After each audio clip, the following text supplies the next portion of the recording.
One of Saddam's sons was allegedly a serial killer. He was so evil his father decided to punish him in a way no one saw coming.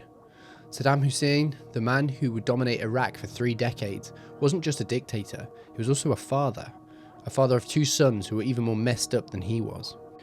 Uday was the definition of terror, a hot-tempered psychopath whose mere presence struck fear into the hearts of even the toughest men, and especially women, a real-life Prince Joffrey or Ramsay Bolton.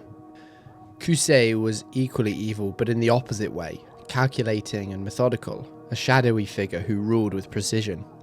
In order to understand his sons, we have to consider the crazy way Saddam himself came to power, and the insane way he ruled. It was all as underhanded as sly as you might imagine, beginning with a coup to have current President al-Bakir step down and hand off power to Saddam. Then, as a means of keeping power, he ordered the execution of almost all of his political rivals, claiming they were plotting his overthrow in a Ba'athist Syrian plot headed by Syrian leader Hafez al-Assad. Now, no one could stand against him. Throughout his time in power, he saw to endless instances of murder, genocide, ethnic cleansing, chemical warfare, abductions, extrajudicial killings, and worse stuff that's too rough to talk about on YouTube.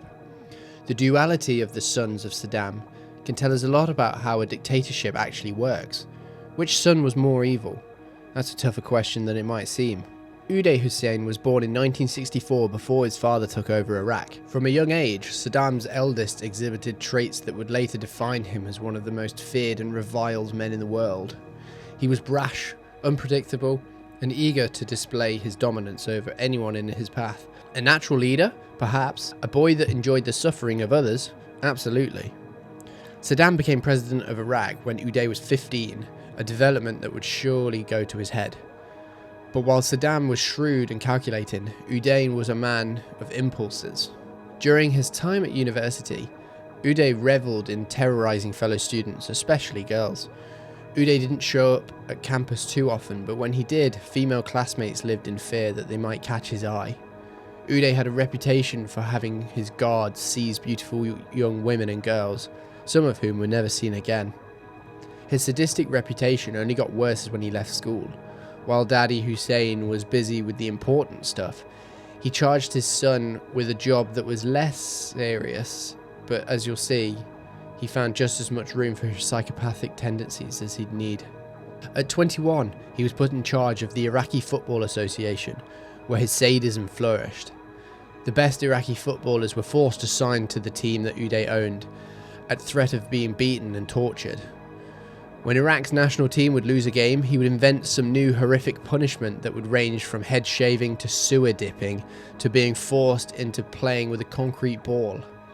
If this doesn't qualify as torture in your eyes, don't worry, he did that too.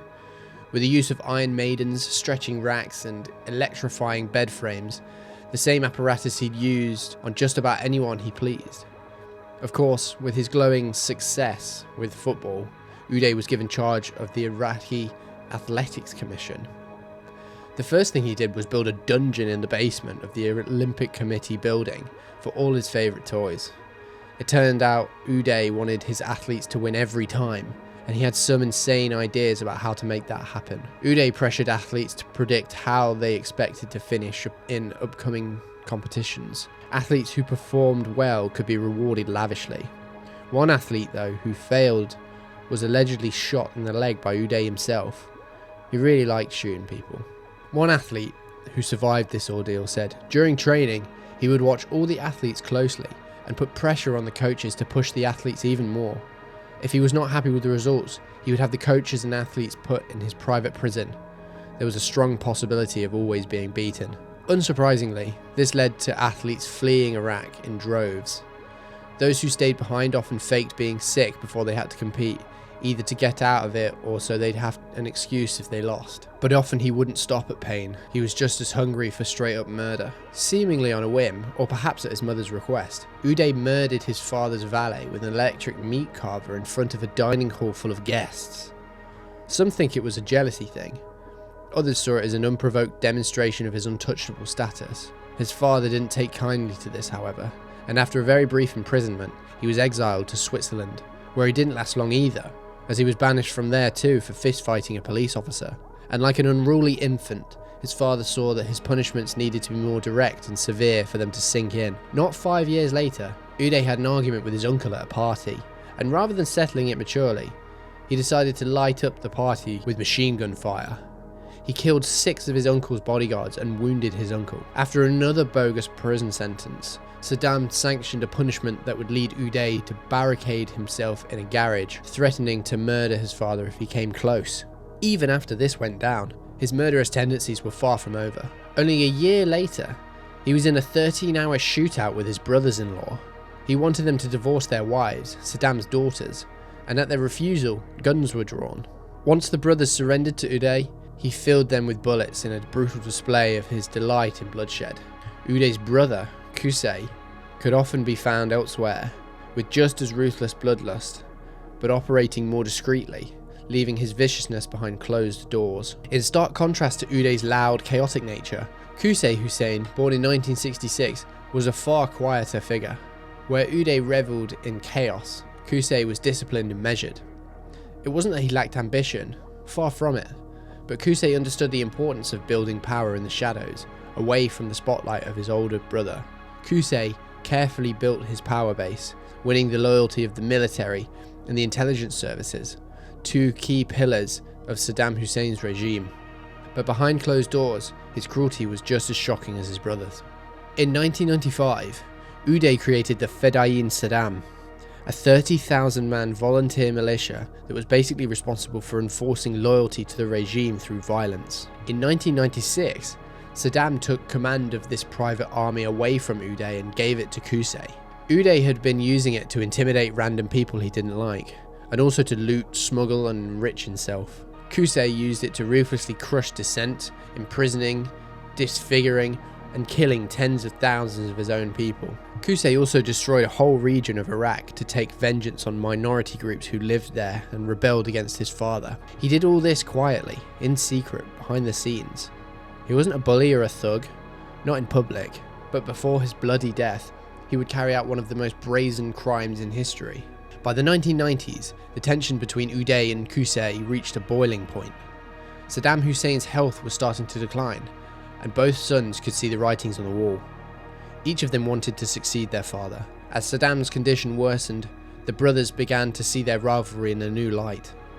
Uday, increasingly reckless, lashed out at anyone who saw as a threat to his power, while Qusay worked quietly to align himself with other powerful men.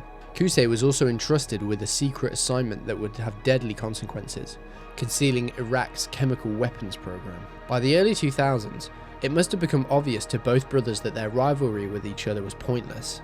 Their real rival was the United States. Ever since the 1991 Gulf War, Iraq had been in America's bad books. In 1998, the US made it official policy to try and remove Saddam and his sons from power. When George W. Bush became president, it soon became clear that this was a serious objective for the US. The Iraq War commenced in 2003, kicking off with massive air and ground assaults, and was justified by allegations that Iraq possessed weapons of mass destruction and that Saddam Hussein had links to a terrorist group like Al-Qaeda, although no substantial evidence for that claim was ever found. Within weeks, US forces captured Baghdad and Saddam Hussein's government collapsed. On April 9, 2003, Baghdad fell and Saddam Hussein went into hiding. He was captured by US forces near Tikrit. His trial for crimes against humanity began in 2005 and he was executed by hanging just over a year later.